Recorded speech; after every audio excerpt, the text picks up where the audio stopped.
Thank you all for joining for our last session of COPRHCon 2021. I really appreciate everyone coming back. And so now what I would really like to do is engage you all in a conversation about where do we go from here.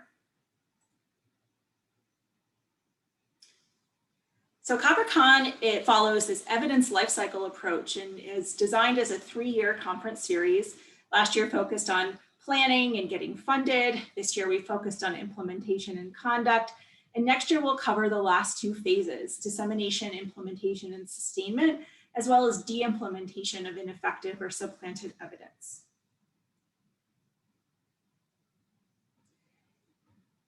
In the original grant proposal, the R13 that supports this conference, we had said that year 3 topics would include things like dissemination and sustainability frameworks, dissemination and sustainability strategies, de-implementation and sustainability trials, and the designs and methods that go along with those, as well as reporting pragmatic health services research and economic and cost analysis. So I'll go through a variety of different topics we can explore covering next year, and I'll pause for each and get your input on whether this is important to you, if you have any speakers you would recommend, if you would be interested in presenting on this topic. So please do go into the chat.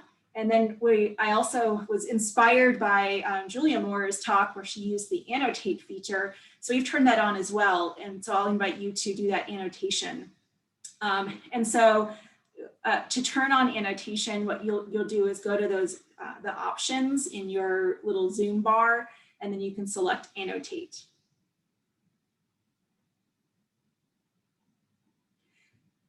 So next year's focus will emphasize this notion of the impact of dissemination and sustainability and de-implementation.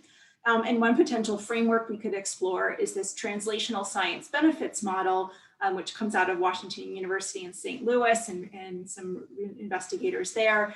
And it identifies a number of types of impact that we might anticipate that our products will produce. And these are impacts at the clinical level, the community level, economic and policy level. And in the time since first conceptualizing this conference series, we've really grown in our emphasis on one particular aspect of impact, and that is health equity. That is, what is the impact of our research and dissemination implementation efforts on health equity across all of these different dimensions.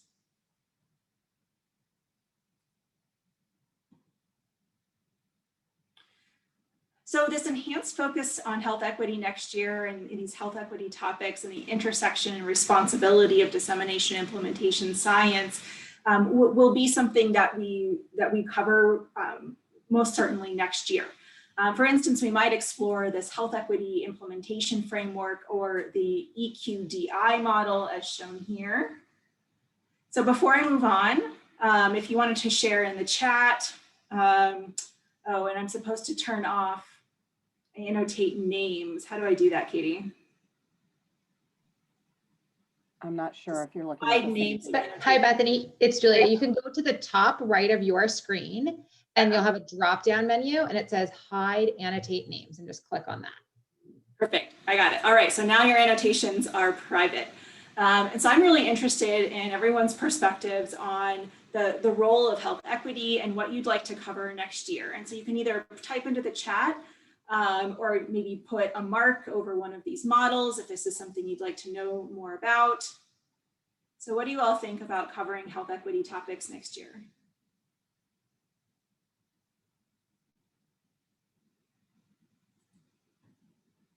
Okay, see one person people are hearting this health equity implementation framework. Nice.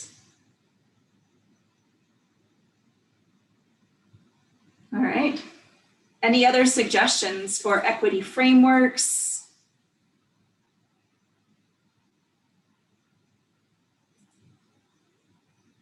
All right. Okay. Looks like maybe a little bit of both of them would be good. All right.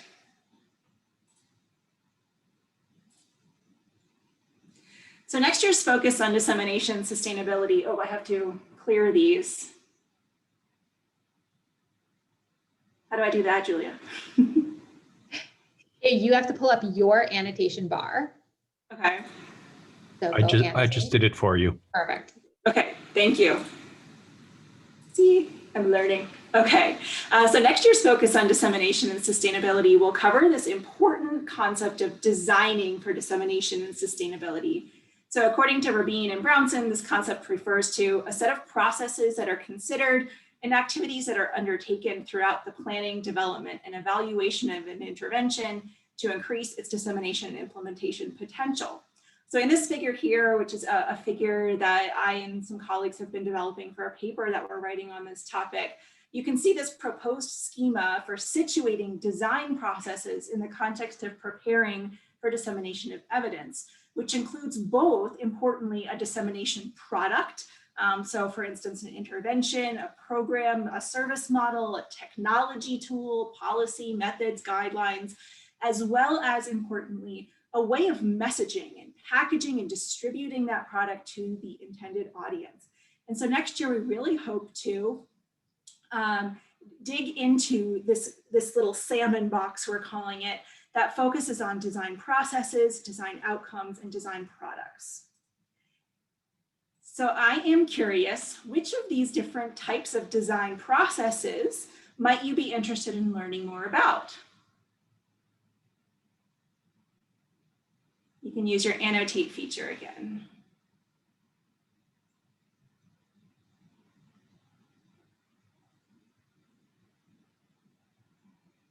Okay, great.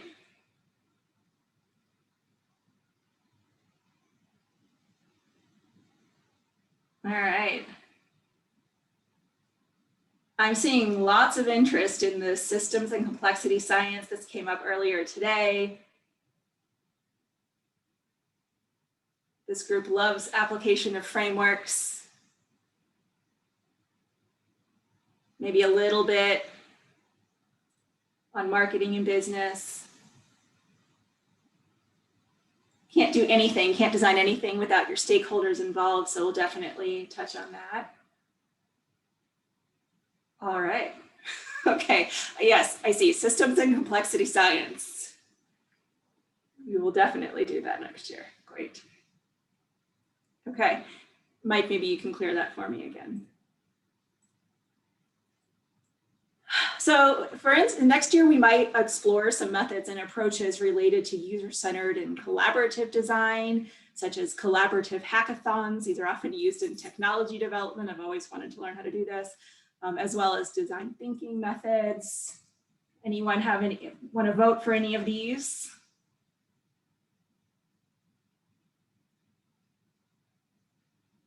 Bar conversations, is that heart specifically over bar conversations? I definitely think next year we should have some bar conversations. Okay, and maybe dinner. Okay, so I see lots of, you guys are funny, a lot of design thinking.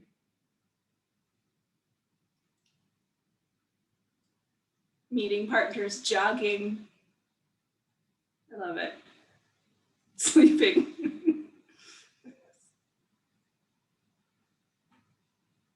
All right, food. All right, let's clear this again. We might also explore strategies for messaging, packaging, and planning for distribution of our dissemination products. And so community engagement methods like this really wonderful technique we use here a lot at the University of Colorado called boot translation, as well as methods from marketing and business. This value proposition design technique is a method we teach in our Designing for Dissemination and Sustainability course here at the University of Colorado. I would love to invite Matt Kreuter to come talk about marketing and distribution perspectives. You like these ideas? Nice.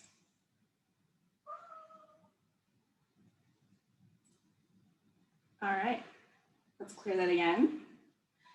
So we didn't get a lot of votes for communication in the arts in those design processes, but I often find that the way I package my interventions for dissemination benefits from collaboration with those who have the skills or just more innate talent than I do for graphic design, data visualization, and other what we call arts-based knowledge translation strategies. And I really love this example in the lower right-hand corner that was published in a journal called Research in Drama Education. And this is a project in which they packaged evidence on prenatal genetic testing in the form of applied theater, a sort of dramatic presentation to the community on genetic testing. I thought that was really creative. And this SAGE Handbook of Visual Research Methods has all different sorts of chapters on things like visual ethnography and things that I've never heard of. D&I via interpretive dance. Absolutely, you think it's a joke, but it's not. All right. All right. So the fourth component of our evidence life cycle relates to, evidence or common practices that need to be replaced or de-implemented. And this Choosing Wisely campaign is one example of a really nicely packaged set of materials and guidance on reducing overuse of care that's harmful, unnecessary, duplicative, or not supported by evidence. And so next year, we'd also like to touch upon de-implementation. So any votes for de-implementation and suggestions for whom we might invite? Two speakers from this year's COPRCon, Wynn Norton and David Chambers, wrote this great paper.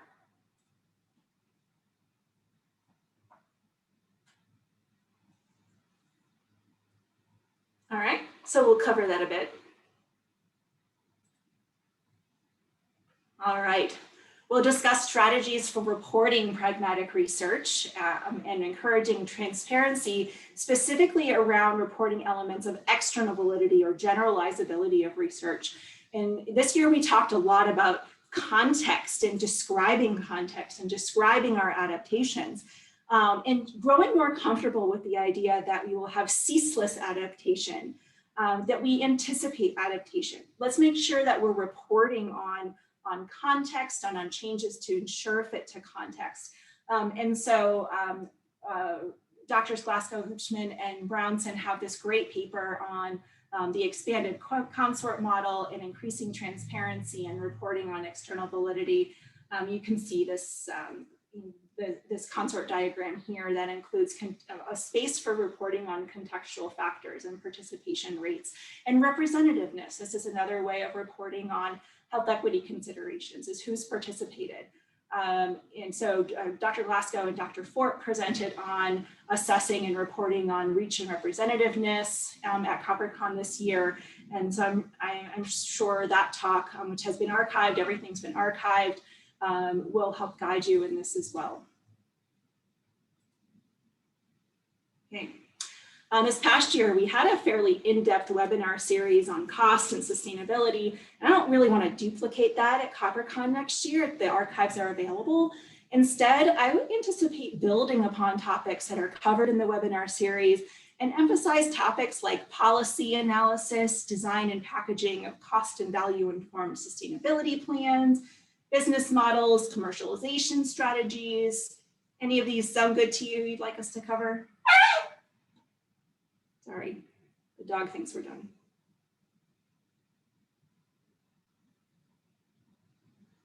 A little bit on policy analysis. All right, maybe not our favorite here. Okay.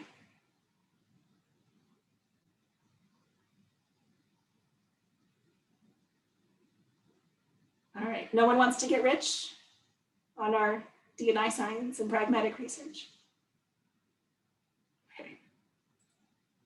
All right, so another decision we'll need to make for next year is whether we stay virtual or move back to in-person or try some sort of a hybrid model. So we have a little poll here. So Mike, you can bring up the poll. We hope you're all interested in attending.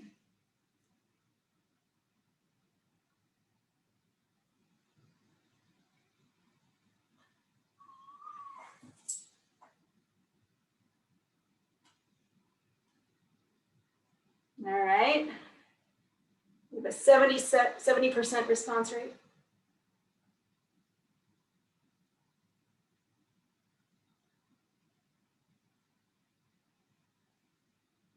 All right. 80%. Well, it looks like more than half are voting for hybrid. So Mike, get ready now. Here we go. All right. I've never done that before, so we'll see how that goes. All right. Yes, I'll give you the link to the webinars in just a moment. Maybe someone can pull those up. Oh, there they are. Thank you, Jordan. For next year, we will also be inviting abstracts for more live symposia, like our opening day Best of COPRH panel. I just found that so engaging and love to hear from all of you.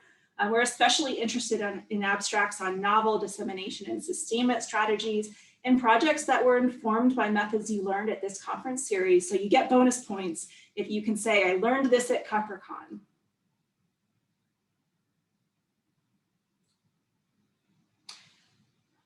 And then I'm really excited to see where this might go. In the conference grant supporting this series, we indicated that we would produce a pragmatic methods research agenda. So keep an eye out for an invitation to participate in this consensus approach to determining and disseminating a research agenda. Really invite all of you to contribute to that. So very briefly, as I mentioned earlier, we do have our COPR learning community. And we will make sure that all of our follow-up materials have the links to sign up for our learning community. And you get access to all of our webinars and our monthly blog and discussion forum and newsletter. So please consider signing up for that. That's also where we'll share the opportunity for the research agenda consensus process. And then as Dr. Kempf noted in her welcome, we do offer our Accords consultations. And this is anyone who's University of Colorado faculty can access our consultation services. And then anyone outside of the University of Colorado, you're welcome to reach out to us and we'll help direct you to resources as we can. And then I just want to emphasize again, our D&I graduate certificate training program that's open for applications in the winter. I believe applications are usually due in January, February. And always looking for people to come join us for that certificate program, which is fully online. And then finally, our COPRHCon 2021 has been archived. I anticipate by tomorrow, all of today's recordings will be posted as well. And these will be available on the internet, just as the COPR 2020 archives are in perpetuity. And publicly available for all later this summer. So if there's something you saw here that you'd like to share with others in your institution, you'll be able to share the link with them in a couple months when everything goes public. And please do complete the evaluation. We listen and make sure that we're tailoring this, adapting this, if you will, to your needs and interests. So thank you all for attending COPRHCon 2021. And I hope you all go get to have some jogging and bar conversations now.